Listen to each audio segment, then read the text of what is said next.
So நேத்து எபிசோட்ல பார்த்தீங்கன்னா, நம்ம ரியா ரூத்துக்கு வந்து கடைசியா அடிபட்டுருக்கும். ஸோ அவங்களுக்கு என்ன ஆச்சு அப்படிங்கிறதுல தான் வந்து இன்னைக்கு எபிசோட் வந்து ஸ்டார்ட் ஆகுது. ஸோ அவங்க பார்த்தீங்கன்னா, எந்திரிச்சுட்டு இல்லைங்க ஐ அம் ஓகே அப்படின்ற மாரி சொல்றாங்க. அண்ட் கொஞ்ச நேரம் கழிச்சு பார்த்தீங்கன்னா, அவங்க அந்த ஆர்ம் ஸ்லிங் பவுச் மட்டும் வந்து கையில போட்டிருக்க மாரி இருந்தது. மத்தபடி வந்து ஐ அம் ஓகே அப்படின்னாங்க. வரிசையா எல்லாருக்கும் அடிபட்டு டான்ஸே ஆடாம அவங்க வந்து எலிமினேட் ஆகி போறத பார்க்கறதுக்கு வந்து ஒரு மாரி கஷ்டமா இருந்தது. ஸோ ஐ அம் ஓகே அப்படின்னு அவங்க சொன்னது வந்து நல்ல வேலைடா இவங்க தப்பிச்சாங்க அப்படின்ற ஒரு ஃபீலிங் தான் எனக்கு குடுத்துச்சு. ஸோ இவங்களோட பெர்ஃபார்மன்ஸ்க்கான கமெண்ட்ஸ் தான் குடுக்குறாங்க. ஸோ ஜட்ஜஸ் எல்லாம் என்ன சொல்றாங்கன்னு பார்த்தீங்கன்னா, பெர்ஃபார்மன்ஸ் வந்து செம்மையா இருந்துச்சு. நீங்க லாஸ்ட் டைம் பண்ண எல்லா மிஸ்டேக்ஸுமே கரெக்ட் பண்ணிட்டீங்க. அண்ட் உங்க எனர்ஜி லெவலுமே செம்மையா இருந்துச்சு அப்படின்ற மாரி சொல்றாங்க. அண்ட் நம்ம லைலா மேமும் பார்த்தீங்கன்னா, அவங்களுக்கு வந்து அந்த ரோஸை வந்து குடுக்குறாங்க. அண்ட் ஃபைனலா இவங்களுக்கு வந்து கிரீன் லைட் குடுக்குறாங்க. எனக்கு ஒரு ஓரமா ஒருவேளை இவங்களுக்கு எல்லோ குடுத்துருக்கணுமோ அப்படின்ற ஒரு ஃபீல் வந்துச்சு. ஸோ உங்கள்ல யாருக்காவது அந்த மாரி ஒரு ஃபீல் வந்துச்சு அப்படின்னா மறக்காம கமெண்ட்ல போடுங்க. அண்ட் இந்த பர்ட்டிகுலர் பெர்ஃபார்மன்ஸ்க்கு அப்புறம் பார்த்தீங்கன்னா, நம்ம ரியா ரூத்துக்கு வந்து தனியா ஒரு ஏவி ஒண்ணு போடுறாங்க. இவங்க எல்லாத்துக்குமே இந்த மாரி போடுற ஏவிஸ்லாம் பார்க்குறப்போ நமக்கு வந்து அது ஒரு இன்ஸ்பைரிங்கான ஒரு விஷயமா தான் இருக்கு. ஏன் அப்படின்னா, அவங்க எந்த அளவுக்கு கஷ்டப்பட்டுருக்காங்க அண்ட் இப்போ வந்து இந்த நிலைமைக்கு வரதுக்கு அவங்க என்னெல்லாம் பண்ணியிருப்பாங்க அப்படிங்கிறத நம்மளால பார்க்க முடியுது. ஸோ ரியா ரூத்த கேட்குறாங்க, எப்படிங்க கீழே விழுந்தீங்க? என்ன ஆச்சு அப்படின்னு கேட்குறப்போ, அரவிந்த் தாங்க என்னை பிடிச்சி தள்ளி விட்டாரு அப்படின்ற மாரி சொல்றாங்க. நம்ம ஏஞ்சலின் பார்த்தீங்கன்னா, உடனே அரவிந்த்க்கு சப்போர்ட் பண்ணி சாச்சா அவர் ரொம்ப ஸ்வீட்டுங்க, அவர் இருக்கிறதுலே ரொம்ப ஸ்வீட்டான பர்சன் அவர் தான் அப்படின்ற மாதிரி சொல்றாங்க. அண்ட் அரவிந்த் டக்குன்னு அந்த கையில இருக்க ரோஸ் எடுத்து ஏஞ்சலின் கொடுக்குறாங்க. ஏமா இந்த ரோஸ்க்காகவா இப்படி சொன்னீங்க அப்படின்ற மாதிரி நம்ம ஜட்ஜஸ்லாம் ஃபன் பண்ணிட்டு இருக்காங்க. ஸோ அடுத்து பார்த்தீங்கன்னா, அவினாஷ் அண்ட் தீஷல் அவங்களோட பெர்ஃபார்மன்ஸ் தான் வருது. இந்த தொட்டு தொட்டு பேசும் சுல்தானா அந்த பாட்டுக்கு தான் வந்து ஆட ஆரம்பிக்கிறாங்க. ஸோ யூஸ்வலாக பார்க்குற அவினாஷ் அண்ட் தீஷல் பெர்ஃபார்மன்ஸை கம்பேர் பண்ணுறப்போ இதில் கொஞ்சம் ஏதோ ஒரு விஷயம் டவுனாக இருந்த மாதிரி நான் ஃபீல் பண்ணேன். தீஷல் அவங்களோட ஃபிளிப்ஸ்லாம் பார்த்தீங்கன்னா ஆஸ் யூஷுவல் செம சூப்பராக ஒரு மாதிரி ஸ்மூத்தாக இருந்தது. அண்ட் நடுவில் பார்த்தீங்கன்னா அதில் வந்து ஜீனி அப்படிங்கிற ஒரு கேரக்டரை உள்ளே கொண்டு வந்து ஒரு சின்னதாக ஒரு ஸ்கிரிப்ட் மாதிரி ஒன்று போயிட்டு இருக்கும். ஸோ அந்த பார்ட்லாம் வந்து எனக்கு அவங்க பெர்ஃபார்மன்ஸ் வந்து கொஞ்சம் ரொம்பவே டவுன் ஆகி வந்த மாதிரி இருந்தது. இன்னொன்று வந்து அவங்க காமெடிஸ்லாம் எனக்கு வந்து பெருசாக ஒர்க் அவுட் ஆகாத மாதிரி ஃபீல் ஆச்சு. அண்ட் இந்த மாதிரி சில ரீசன்ஸ்னால தான் அவங்க யூஷுவல் பெர்ஃபார்மன்ஸை விட இது கொஞ்சம் டவுனாக இருந்துச்சு அப்படின்னு சொன்னேன். பட் டான்ஸ் வைஸ் பார்த்தா அவங்க எப்பவும் எப்படி பிச்சு உதருவாங்களோ அதே மாதிரி தான் பண்ணியிருந்தாங்க. பட் இந்த மாதிரி சின்ன விஷயங்கள்லாம் நடுவில் வந்து கொஞ்சம் அவாய்ட் பண்ணியிருந்தா இன்னும் பார்க்கறதுக்கு செம்மையாக இருந்திருக்கும் அப்படின்னு நினைக்கிறேன். அண்ட் இன்னொரு விஷயம், அவங்களோட பெர்ஃபார்மன்ஸில் எப்பவுமே ஸ்டன்ஸ் அப்படிங்கிறது ரொம்ப ஜாஸ்தியாக இருக்கும். பட் இந்த வாட்டி அது கொஞ்சம் கம்மியாக இருந்தது. அது ஒரு நல்ல விஷயமா தான் நான் பார்க்குறேன். ஏன் அப்படின்னா, இவங்க எல்லா டான்ஸ் பெர்ஃபார்மன்ஸஸ்லையும் இந்த ஸ்டன்ஸ் அப்படிங்கிறத நிறைய கொண்டு வந்து எனக்கே மைண்ட் செட் எப்படி இருக்குது அப்படின்னு, நார்மலாக ஸ்டன்ஸ் இல்லாமல் எண்ட் டு எண்ட் வெறும் டான்ஸே ஆடுறாங்கன்னா அதை பார்க்குறப்போ என்னடா இது ரொம்ப டல்லாக இருக்குல்ல அப்படின்ற ஃபீலை வந்து எனக்கு கொடுக்க ஆரம்பிச்சிருச்சு. ஸோ அதனால் ஸ்டன்ஸுன்றதை வந்து ரொம்ப மேஜராக வைக்காமல் அதை அங்கங்கே மட்டும் யூஸ் பண்ணிட்டு பண்ணாங்க அப்படின்னா கொஞ்சம் நல்லாயிருக்கும் அப்படின்னு நான் நினைக்கிறேன். ஸோ இவங்களுக்கு பார்த்தீங்கன்னா ஜட்ஜஸ் வந்து இது ஒரு பவர் பேக்டான ஒரு பெர்ஃபார்மன்ஸு. ஃபுல் அண்ட் ஃபுல் நான் தீஷாவில் தான் பார்த்துட்டு இருந்தேன், அந்தளவுக்கு சூப்பராக பண்ணாங்க அப்படின்ற மாதிரி நம்ம ரம்பா மேம் சொல்கிறாங்க.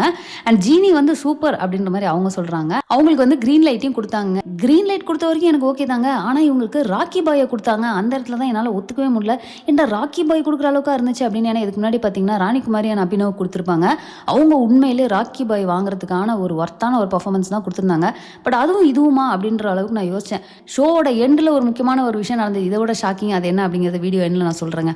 சரி ஓகே, இப்போ இந்த பர்ஃபார்மன்ஸ்லாம் முடிஞ்சதுக்கப்புறம் என்ன ஆகுது அப்படின்னு பார்த்தீங்கன்னா, ரம்பா மேம்க்கு ஒரு சர்ப்ரைஸ் கொடுக்குறாங்க. யார் அப்படின்னா, ரம்பா மேமோட ஹஸ்பண்ட் வந்து வராரு. அண்ட் அவர் எப்படி ரம்பா மேம்க்கு ஃபர்ஸ்ட் ப்ரப்போஸ் பண்ணார் அப்படிங்கிற அந்த ஸ்டோரி, அதாவது நயகரா ஃபால்ஸில் தான் போயிட்டு ப்ரப்போஸ் பண்ணாராம். அதுவும் மேலே போயிட்டு என்ன சொல்லியிருக்காரு அப்படின்னா, நீங்கள் இப்போ அக்செப்ட் பண்ணலன்னா கீழே போக முடியாது அப்படின்ற மாதிரி அவர் சொல்லியிருக்காரு. அப்போ தான் ரம்பா மேம் சொல்கிறாங்க, ஐயோ அவர் அப்படி சொல்லலைங்க, நீங்கள் இதை அக்செப்ட் பண்ணலன்னா இங்கே தள்ளி விட்ருவேன்னு சொன்னார் அப்படின்னு சொல்லிட்டு.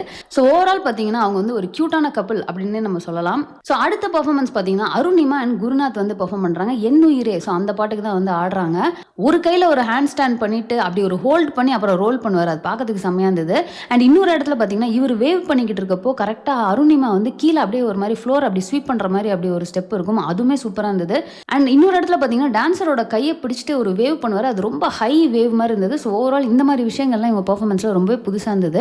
அண்ட் இந்த ஒரு பாட்டுக்கு இப்படி வெறித்தனமாக பர்ஃபார்ம் பண்ண முடியுமா அப்படின்ற மாதிரி இன்னொரு ஆங்கிளை வந்து காட்டியிருப்பாங்க. நம்ம எதிர்பார்க்காத மாதிரியான ஒரு பர்ஃபார்மன்ஸ் எனக்கு ரொம்பவே பிடிச்சிருந்தது. செம்ம ஃபயராக இருந்துச்சு அப்படின்னு தான் சொல்லணும். ஸோ ஸ்ரீதேவி மேம் பார்த்தீங்கன்னா பர்ஃபார்மன்ஸ் முடிஞ்சோன்னா ரொம்ப பவராக இருந்துச்சு. நீங்கள் காலை ஒரு வாட்டியும் கீழே வச்சு ஆடுறப்போ டம்முன்னு அந்த சவுண்ட் எங்களுக்கு இங்கேயே கேட்டுச்சு. க்ரீன் லைட் வாங்கியே ஆகணும் அப்படிங்கிற வெறியை வந்து எங்களால் ஃபீல் பண்ண முடிஞ்சிச்சு அப்படின்னாங்க. ஆனால் எனக்கு அதையும் தாண்டி நம்ம டாப் ஜோடி லாஸ்ட் டைம் வாங்கிட்டோம், இந்த வாட்டி அதை நம்ம விட்டுறக்கூடாதுரா அப்படின்னு சொல்லிட்டு டாப் ஜோடியை விட்டுறக்கூடாதுன்ற ஒரு வெறியில் பர்ஃபார்ம் பண்ண மாதிரி தான் இருந்துச்சு. ஆனால் இதில் என்ன ஒரு ட்விஸ்ட் அப்படின்னு பார்த்தீங்கன்னா, நம்ம லைலா மேம் வந்து இல்லைங்க நீங்கள் பண்ணது வந்து எனக்கு இன்னும் கொஞ்சம் பெட்டராக இருந்திருக்கலாமோன்னு தோணுச்சு அப்படின்ற மாதிரி சொல்லியிருப்பாங்க. அது என்னால் ஒத்துக்கவே முடியல. இது சூப்பராக இருந்துச்சேடா அப்படின்ற ஒரு ஃபீல் தான் வந்தது. ஸோ ஃபைனலாக பார்த்தீங்கன்னா இவங்களுக்கு வந்து க்ரீன் லைட் கொடுத்துட்றாங்க. அடுத்து பார்த்தீங்கன்னா ஸ்ரேயா அண்ட் விஜய் வந்து பெர்ஃபார்ம் பண்ணுறாங்க சிக்கு புக்கு அந்த சாங். அண்ட் அதுக்கப்புறம் பார்த்தீங்கன்னா நோ ப்ராப்ளம் அப்படிங்கிற சாங்க்கும் வந்து ஆடி இருப்பாங்க. எடுத்தோன்னே பார்த்தீங்கன்னா இதில் ரியா ரூத் அண்ட் அரவிந்த் வந்து ஒரு கெஸ்ட் பர்ஃபார்மன்ஸ் மாதிரி பண்ணியிருப்பாங்க, அதாவது சின்ன பசங்க மாதிரி. பட் எனக்கு ஒரு விஷயம் என்ன அப்படின்னு பார்த்தீங்கன்னா, நிறைய இடத்துல இந்த மாதிரி சின்ன பசங்க மாதிரி பண்ணுறேன் அப்படின்னு சொல்லி பேசுகிறப்போ பார்த்தீங்கன்னா சின்ன பசங்க பேசுகிற மாதிரி இல்லை பார்க்கறதுக்கு, ஏதோ கொஞ்சம் வந்து இந்த மூல வளர்ச்சி இல்லாதவங்கலாம் வந்து பிஹேவ் பண்ணுவாங்களா அந்த மாதிரியான ஒரு ஆக்டிங்கை கொடுக்குறாங்க. அது ஏன் அப்படிங்கிறது எனக்கு ஒரு மிகப்பெரிய டவுட்டாக தாங்க இருக்குது. ஸோ இது பிரபுதேவா சாங்ஸ் அப்படின்றதுனால ஸ்டார்ட் ஆனோடனே நம்ம விஜய் பார்த்தீங்கன்னா அப்படியே ஒரு மாதிரி பயங்கர ஃப்ளெக்சிபிளாக ஆடி இருப்பார். அது பார்க்கறதுக்கே நல்லா இருந்தது. அண்ட் ஸ்ரேயாவும் பார்த்தீங்கன்னா எல்லா ஃப்ளோர் மூமெண்ட்ஸும் ஈக்குவலாக பண்ணியிருப்பாங்க. இன்ஃபேக்ட் பர்ஃபார்மன்ஸ் போக போக பார்த்தீங்கன்னா விஜயோட ஸ்ரேயாவை தான் வந்து பயங்கரமாக ஃபோக்கஸ் பண்ண ஆரம்பிச்சிட்டேன். ஏன்னா அவங்களோட எனர்ஜி லெவல் வந்து இவரை பீட் பண்ணுற அளவுக்கு வந்து போயிட்டு இருந்தது.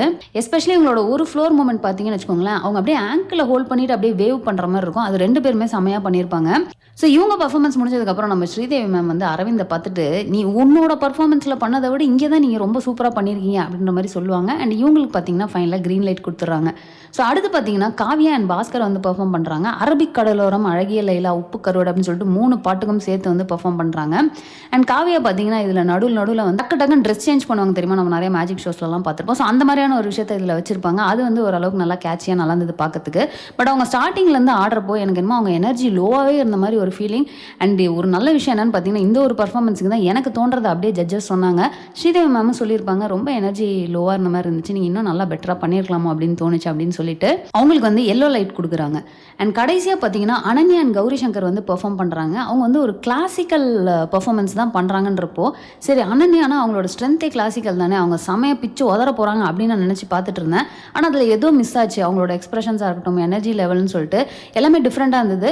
ஆனால் அனன்யா பார்த்தீங்கன்னா பண்ண ஸ்டெப்ஸ் எல்லாத்தையுமே ரொம்ப க்ளீன் அண்ட் கிளியராக தான் பண்ணாங்க. பட் நம்ம யூஸ்வலாக பார்க்குற கௌரி சங்கரன் அனன்யாவாது அப்படின்னு கேட்டால் இல்லை அப்படின்னு தான் நான் சொல்லுவேன். ஸோ இவங்களோட பர்ஃபார்மன்ஸ் முடிஞ்சதுக்கப்புறம் பார்த்தீங்கன்னா ஜட்ஜஸும் அதே தான் கேட்குறாங்க, என்னாச்சு ரியல்லையே வந்து அனன்யாக்கு அண்ட் கௌரி சங்கருக்கு எதுவும் சண்டை நடந்துச்சா அப்படின்ற மாதிரி கேட்குறாங்க. ஆமாம் அப்படின்னு சொல்லிட்டு அனன்யா உடனே கம்ப்ளைண்ட் பண்ண ஆரம்பிச்சிட்டாங்க. முன்னெல்லாம் வந்து ரொம்ப ஸ்வீட்டாக இருக்கிற மாதிரி இருக்கும் கௌரி சங்கர், இப்போ அப்படிலாம் கிடையாது அப்படின்னு சொல்லிட்டு ஒரு சின்ன கம்ப்ளைண்ட் ஒன்று போடுறாங்க. ஸோ ஜட்ஜஸும் பார்த்தீங்கன்னா கிளாசிக்கல் தான் உங்களோட ஸ்ட்ரென்த், பட் இருந்தாலும் நீங்கள் இன்னும் கொஞ்சம் பெட்டராக பண்ணியிருக்கலாம் அப்படின்னு சொல்லிட்டு அவங்களுக்கு வந்து எல்லோ லைட் கொடுக்குறாங்க. ஸோ இப்போ பார்த்தீங்கன்னா ஓவரால் இந்த 2 நாள் நடந்த பெர்ஃபார்மன்ஸில் உங்களுக்கு 2 பேர் தான் வந்து எல்லோ லைட் வாங்கியிருக்காங்க. ஸோ இந்த வாட்டி பாட்டம் 3 கிடையாது, பாட்டம் 2 ஜோடிஸ் அப்படின்ற மாதிரி சொல்கிறாங்க. யார் அப்படின்னு பார்த்தீங்கன்னா காவ்யா பாஸ்கர், அதுக்கப்புறமா வந்து அனன்யான் கௌரி சங்கர். ஸோ இவங்களுக்கு வந்து உள்ளார போயிட்டு மற்ற கண்டஸ்டன்ஸ்லாம் ஓட் போட்டு ஃபைனலாக பார்த்தீங்கன்னா இதில் காவ்யா அண்ட் பாஸ்கர் தான் வந்து எலிமினேட் ஆகிறாங்க. அண்ட் இந்த வாரத்துக்கான டாப் ஜோடி யார் அப்படின்னு கேட்டால், நான் சொன்னல ஸ்டார்டிங்லேயே, அதாவது ராக்கி பாயை வாங்குறப்பவே நான் ஷாக் ஆனனே அப்படின்னு சொன்னேன் தெரியுமா, கடைசியில் அவங்களுக்கு டாப் ஜோடி கொடுத்துட்டாங்க. எனக்கு என்னென்னா ராணிகுமாரியான அபினவ் வந்து வேறு லெவலில் பண்ணாங்க. அவங்களுக்கும் இவங்களுக்கும் போட்டி அப்படின்னு வரப்போ எப்படி வந்து அவினாஷ் அண்ட் தீஷலுக்கு கொடுத்தாங்க அப்படிங்கிறது என்னால் இப்போ வரைக்கும் ஒத்துக்க முடியல. சூப்பரான பெர்ஃபார்மன்ஸ் தான். இன்ஃபேக்ட் சொல்ல போனால் அவங்களோட போன பெர்ஃபார்மன்ஸ் வந்து எனக்கு ரொம்பவே பிடிச்சிருந்ததுங்க. அண்ட் இந்த வாட்டி கேட்டிங்கன்னா அந்த அளவுக்கு அவங்க பெர்ஃபார்மன்ஸ் இல்லை. அதுவும் ராணிகுமாரி அபினவோட கம்பேர் பண்ணுறப்போ வந்து கண்டிப்பாக இவங்க வந்து டாப் ஜோடி அப்படின்னு சொன்னது என்னால் பர்சனலாக ஒத்துக்க முடியல. பட் உங்களில் எத்தனை பேர் இந்த மாதிரி ஃபீல் பண்ணுறீங்களோ மறக்காமல் கமெண்ட்டில் போடுங்க. இல்லை ஜட்ஜஸ் சொன்னது எல்லாமே கரெக்டாக தான் இருக்குது, நீங்கள் சொல்கிறது தான் தப்பாக இருக்குது அப்படின்னு நீங்கள் ஃபீல் பண்ணிங்கன்னா அதையும் வந்து கமெண்ட்டில் போடுங்க. ஸோ அவ்வளோதான், இந்த வீடியோ நான் இதோட முடிச்சுக்கிறேன். இந்த வீடியோ உங்களுக்கு பிடிச்சா லைக் பண்ணுங்கள், உங்கள் ஃப்ரெண்ட்ஸ் எல்லாருமே ஷேர் பண்ணுங்கள். மறக்காமல் சேனலை சப்ஸ்கிரைப் பண்ணி என்ன சப்போர்ட் பண்ணுங்கள். நெக்ஸ்ட் வீடியோவில் உங்களை மீட் பண்ணுறேன். தேங்க்ஸ் ஃபார் வாட்சிங். Bye by.